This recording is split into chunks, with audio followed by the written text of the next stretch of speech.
10多年前，第一次去築地魚市場，就是為了拜訪日本的活魚批發市場，嘗最新鮮的魚生和壽司，跟最地道的魚販近距離接觸。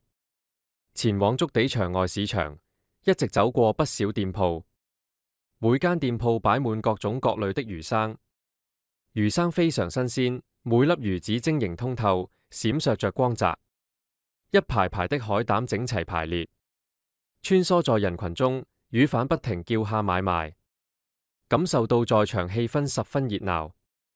築地最有名氣的壽司店分別是壽司大、8000代和大和。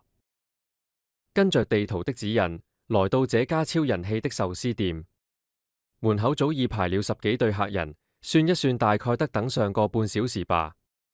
既然人都來了，沒理由不等下去。好在等待的時間過得比想象中快。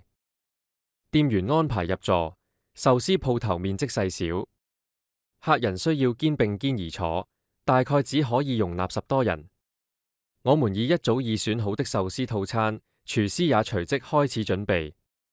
看着師傅利落地捏着壽司，手勢乾淨利落，米飯在掌心間輕輕成形，魚生覆上其上，比例恰到好處。偶爾師傅抬頭與我對望，帶着淡淡的微笑，仿佛在無聲地傳遞對料理的自信與熱誠。師傅把壽司一罐罐放到面前，有三文魚、油甘魚、吞拿魚、青魚、帆立貝、海膽、魚子、魷魚、玉子和蟹柳。隨後把一碗蜆肉麵試湯輕輕放在我桌前。師傅點了點頭，示意這場表演也暫告一段落。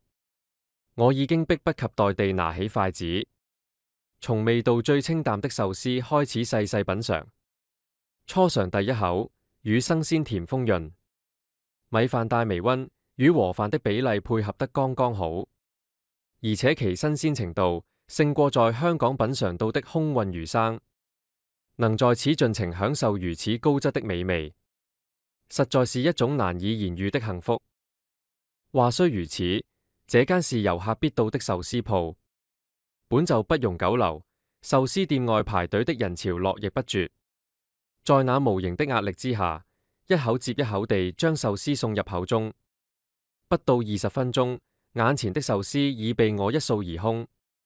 始終覺得明明是最好的壽司，卻吃出了快餐的節奏。不是味道變了，是時間太急。或許在這樣的環境下，即使坐着並覺得不舒服，唯有悄然結賬，起身離席。離開店鋪時，我回頭望了一眼，師傅依然低着頭，熟練地替下一位客人捏着壽司。美味是真實的，匆忙也是真實的。這就是築地。轉眼10年過去，築地場外市場依然存在，而原有的場內魚市場則已遷往全新的豐洲市場。現在的豐洲分為批發交易的場內市場，以及專為遊客設計的場外區域。然而，由於物價高昂，許多日本當地人反而甚少光顧，逐漸變成了專屬於觀光客的打卡地標。從昔日的築地到今日的豐洲，當市場被冠以旅遊名勝之銜，商業化的氣息便悄然滲透，逐漸演變成一場精心旅遊和商業的包裝。